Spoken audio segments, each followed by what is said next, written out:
Title: Mike Ness of Social Distortion drops a bombshell, Stage 1 tonsil cancer diagnosis. TLDR, punk rock legend Mike Ness, the charismatic frontman of Social Distortion, announced he's going toe-to-toe with Stage 1 tonsil cancer. Despite this, he has managed to keep the energy high, recording tracks for the band's upcoming 8th studio album, even on the brink of surgery. The prognosis looks positive, but it's inevitably put a pause on some of the band's gigs and the early 2024 album release.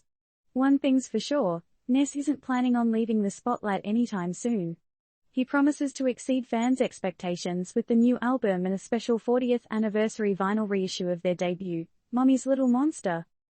In a plot twist that nobody saw coming, the rock world was rocked when Mike Ness, Social Distortion's mastermind, shared his tonsil cancer diagnosis on social media yesterday, June 7th. Ness, 61, has been faced with the big C, but is it gonna make him drop his guitar pick? Heck no. Just before we hit Sunset Sound in Los Angeles to lay down some wicked new tracks for our 8th studio album, I got the diagnosis, Ness shared. But did this punk rock powerhouse pause? Not on your life. I felt strong enough to stick it out in the studio until the day before surgery. Trust me, these tracks are gonna blow your socks off. Continuing his announcement, Ness added that his recovery journey is day by day and that radiation is on the horizon in a few weeks. That should be the last therapy I need, he declared confidently. But hey, what about those foot-tapping, head-banging tunes we've been eagerly waiting for? Well, due to Ness's battle, the band has decided to hold off their Midwest, East Coast, and Canadian summer tour dates. Plus, their highly anticipated first album since 2011's Hard Times and Nursery Rhymes won't be hitting the stands as early as expected in 2024. But no worries, fans. Ness has a message for you all. It's gonna take a bit longer, but I promise you, it's gonna be worth the wait and exceed your expectations. Now, that's the spirit.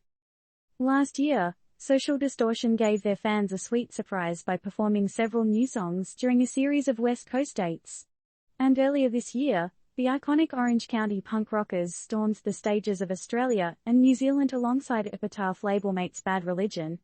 And guess what? The party ain't over yet.